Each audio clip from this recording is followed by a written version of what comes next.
So we have 1 minute left. So I believe the first one would be Martin. Would you like to start sharing your screen? And let me take this 1 minute to start introducing Martin. So our first presenter is Martin Turner, and he will be presenting on COVID-19 and the online learning communities before, during, and after. So it's a very interesting topic to start with, because definitely that's the most demanding topic with this situation. So welcome, Martin. We have 1 minute left, but in the meantime, I can see that you have started sharing your presentation, and at 11:30 we can start.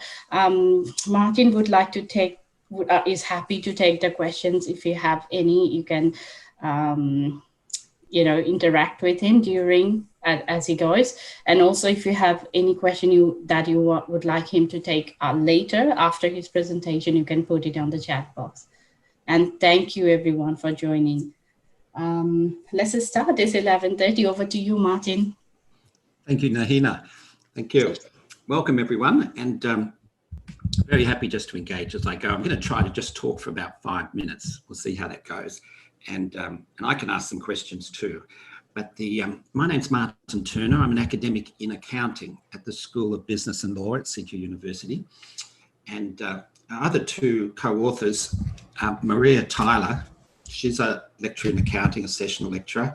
She's an established and well-regarded professional, and who's also been teaching with us for many years in the School of Business and Law, CQUniversity Australia. Maria couldn't make it today. She's at a board meeting this morning, but she said to say hi. And Julie Nguyen, she's an academic in Podiatry at the School of Health, Medical and Applied Sciences at CQUniversity. For those who listened to Helen Huntley's introductory remarks, Podiatry got a bit of a shout out for some of the things they were doing at the beginning this year. It's quite remarkable what they were doing. And like a lot of the allied health, Podiatry involves a lot of hands-on learning as well as sort of more theoretical stuff you could do online. And so that's our team. Our topic is COVID-19 and online learning communities before, during, and after. I've just highlighted online learning communities. That's our focus. It's not so much COVID-19, but it's just that so much is happening this year, and it's accelerated so many trends in tertiary teaching. And it seems like we're sort of getting 5 years in one this year. So we'd like to be looking at some of those impacts on a particular unit. But our focus is on online learning communities and what we can learn about that. And you'll see why we're in the educational assessment and evaluation section in a minute. So during this year, there's been a dramatic increase in online learning. And what we're interested in studying here is the impact of the pandemic on the learning experience of students in an established online learning environment or online learning community. And this unit is a large first-year accounting unit, ACCT11059 Accounting, Learning and Online Communication at CQUniversity.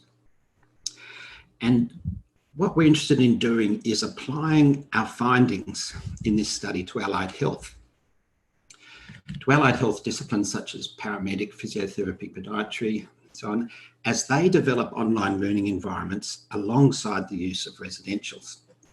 Allied health is very much an area where you need to do some hands-on. Nursing and others are like this.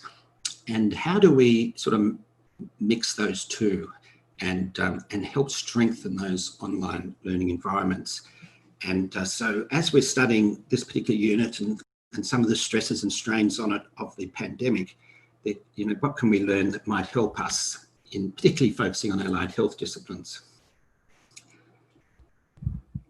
Now, the research question driving this project is whether, and if so, in what ways, the use of an online learning environment, OLE in ACCT11059 Accounting, Learning and Online Communication, can support the learning of students during the isolation, disruption and social restrictions resulting from the COVID-19 pandemic. Before, we've collected data in Term 1 2019, during, that's Term 1 and Term 2 2020, we've collected that data now, and after Term 1 2021. This project is based on the approach to learning theoretical framework, and will adopt a phenomenographic approach. Now, phenomenography is an approach that is a sort of second order approach where we focus on the students' responses and perceptions rather than the researchers. And it quite typically uses interviews with students, but this research will be using the assessments submitted by students in the unit. The assessments in this unit involve students completing a series of steps in a major assignment using their own listed company. So it's an authentic, individualised assessments. These are assessed learning tasks designed to introduce students to financial statements as they complete a series of authentic tasks, that's sort of real things, using the financial statements for their listed company. The assignment includes reflective learning journals, where students reflect on their learning and provide evidence of their understanding of key concepts. Providing feedback to each other on draft work is also built into the assignment. This includes the use of blogs and other online tools to support students to share their draft work online with other students. When the assessments are individualised and authentic as well, students can share their draft work freely without concern of being copied. So that's the research, very briefly, that we're working through. And what we're particularly interested in is seeing what hasn't worked so well this year in this particular unit, because that's often where you learn the most about how you can improve these sorts of experiences. But I'm going to stop there actually and see if there are any questions, or I might have a few that I could ask you.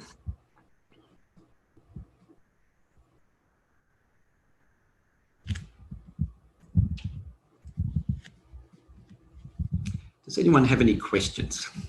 Or what questions would you like to ask?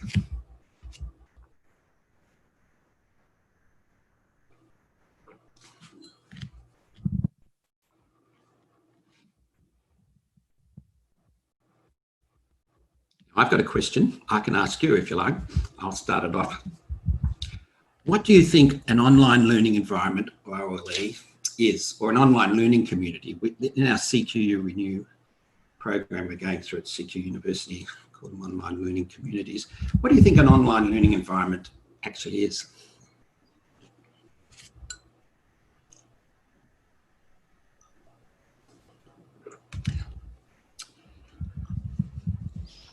I'll speak up, Martin.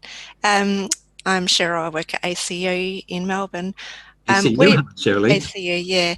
We do, I'm in the occupational therapy course, and we do face-to-face learning. So I'm imagining that online learning environments include doing your classes online, interacting online, and having the resources online, but expecting that interaction and engagement to occur.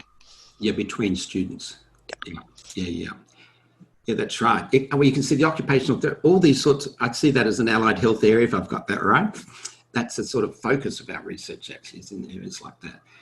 Yeah, like if you're familiar with the Anderson triangle in terms of online learning, around 2003, this was the idea that you could sort of see a triangle: students, content, and teaching staff, on each corner of the triangle.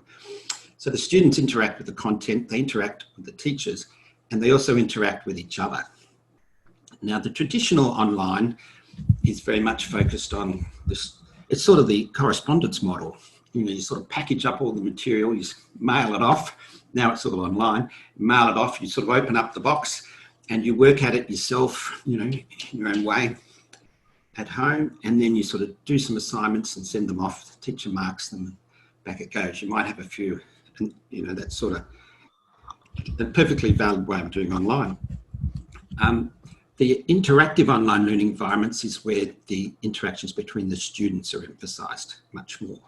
And it's grounded in the social constructivist views, which obviously has dominated the education literature as a way of viewing what learning is since the 1980s. There are plenty of other ways of viewing what learning is, but that social constructivism, you support the students to actively construct their own knowledge with an emphasis on them interacting with the learning environment and with each other. Yeah, sorry.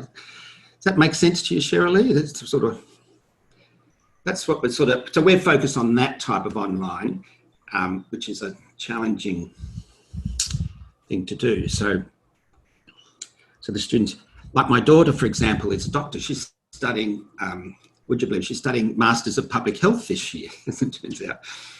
And she's studying it online at University of New South Wales. Well, they do a traditional online approach where she doesn't interact with the other students. And so I was saying to her, well, will you want to go to a graduation ceremony in your degree? And she said, no, I wouldn't want to go. I don't know anyone. So it's the interactions between the students that we're emphasising. Does that help a little bit? Yes. Yeah. And we're particularly interested in how you teach online students interact while also perhaps doing residential or some face-to-face in various ways in the allied health areas. What we can learn about that.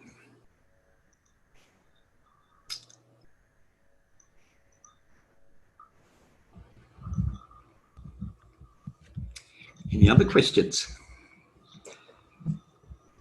I mean, I'll give you some metrics on this particular unit. I mean, there's lots of ways of measuring the interactions, but this is just 2 tools I use, but many others.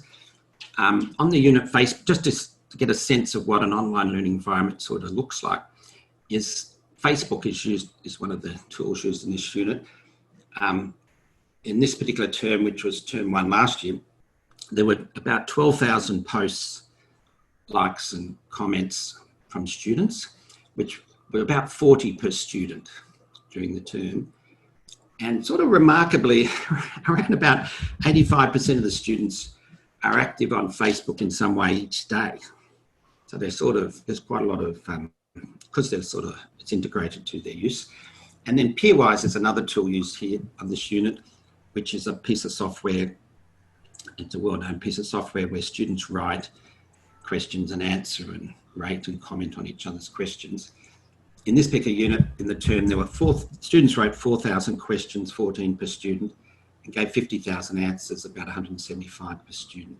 So there's this sort of, they're just 2 metrics, but there's this interaction going on all the time between the students during the term in various ways. So this research, we're interested in looking at, you know, obviously there'll be some things that worked well, I hope, in that, where students were supported, because we suddenly pulled out the face-to-face elements of this unit. And then there's all this lockdowns and other things going on, particularly in term 1 for many places, and also in term 2 in Melbourne. How it supported the students in their learning, the fact they could interact with each other and with staff, and where it didn't, and particularly what problems there were with that. And I think this can help us figure out, say in the allied health areas, where we do need to do the face-to-face and where we do need to do residentials or whatever, and where we can not do it, you know, where we can do things online.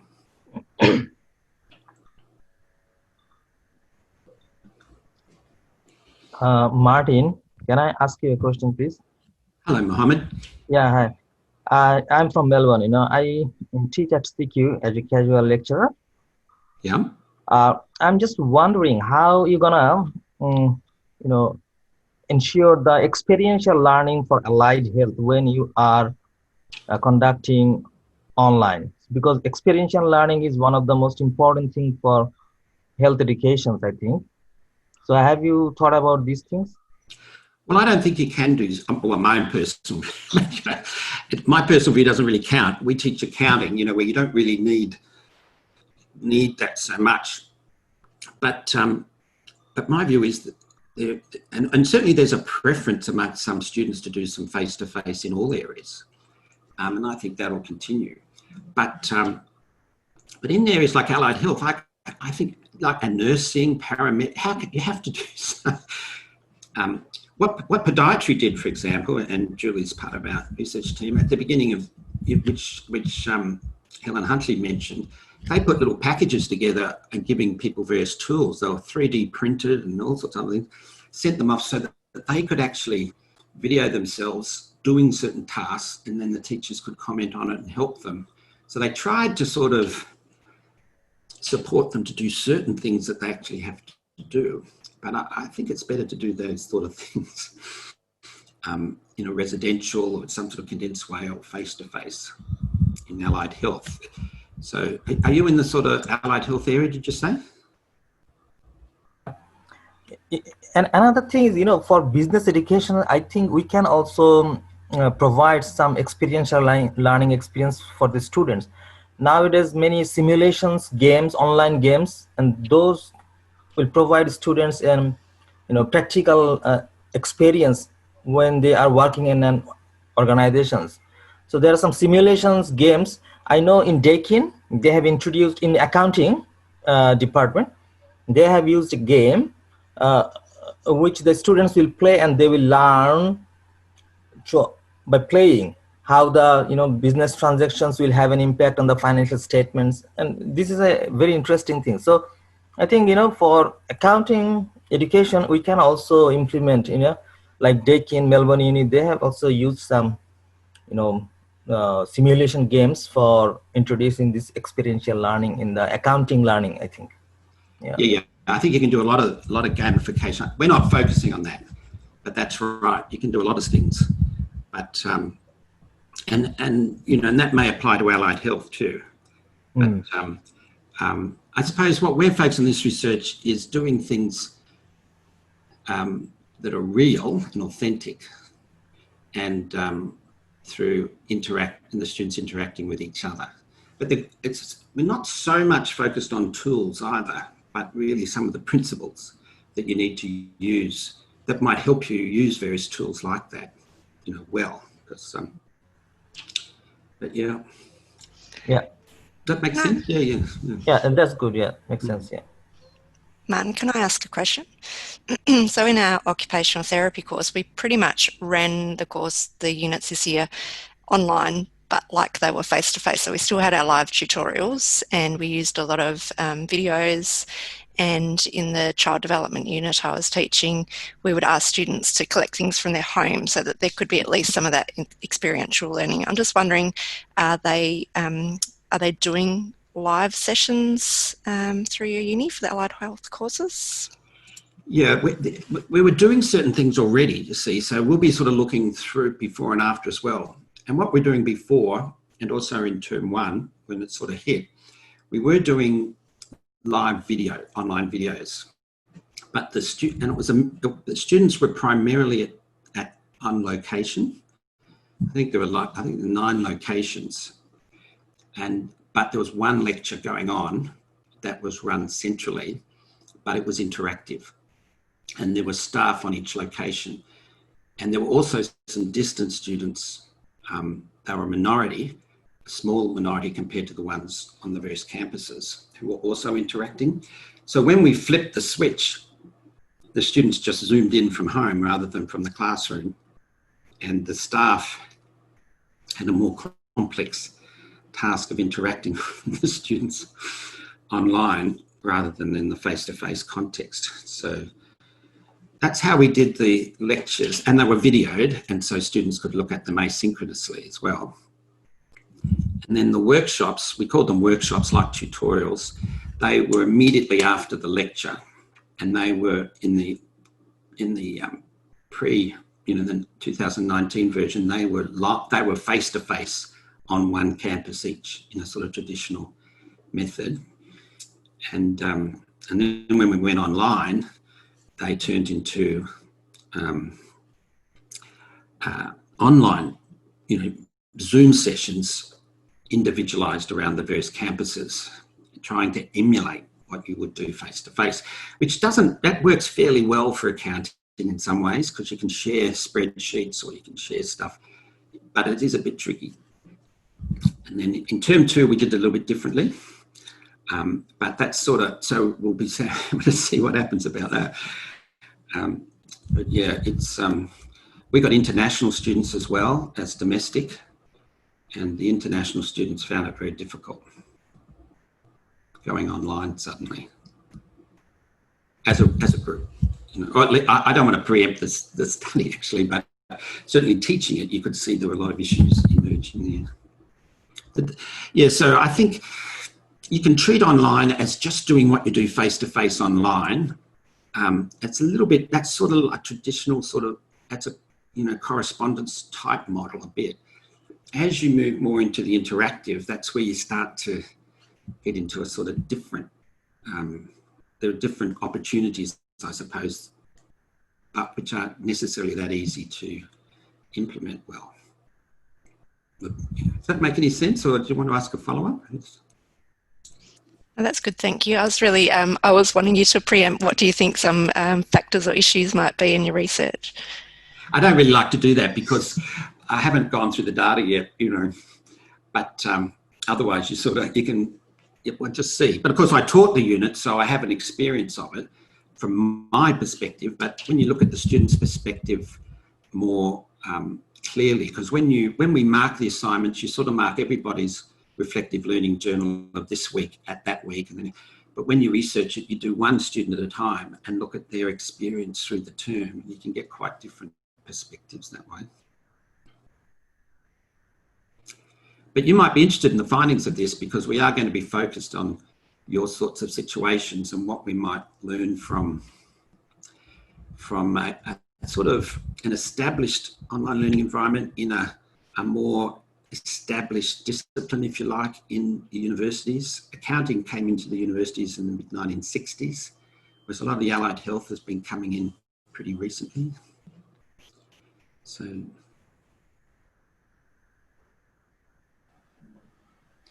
Martin, I have a question, if I may. Well, I would also like to see some finding from your research on how online learning can be made more interactive. Like you were just saying that your daughter doesn't know her classmates and it doesn't interest her to work together in a group or in a team also. So this term when I was taking the online classes, most of the students do not turn on their videos. So it was really hard to actually interact. And I was not sure that are they listening, because when I'm in a physical class, I like interact to individual student and then they share their experiences. So that is much more interactive. But this time when it was online, I was thinking that what can I do to make them actually active? There were few students, like 4 or 5, who were, when I was asking questions, they were answering. But the others, their video was not on. So I was not actually sure if they were in front of the computer or if they went to watch TV and turned it on. So then I was thinking maybe from next time, what I will do, I will put some interacting time and I will create some small groups and put them randomly, like 5 people in a group. They can discuss on a topic and then maybe they can choose one person to present. What did they find? Like maybe they can say like Alex said that, Sandra said that. So in that way, maybe in that small session, they can get to know their classmates and maybe that would motivate them to interact a little bit. But I would like to know about more ways to get them interactive in online classes.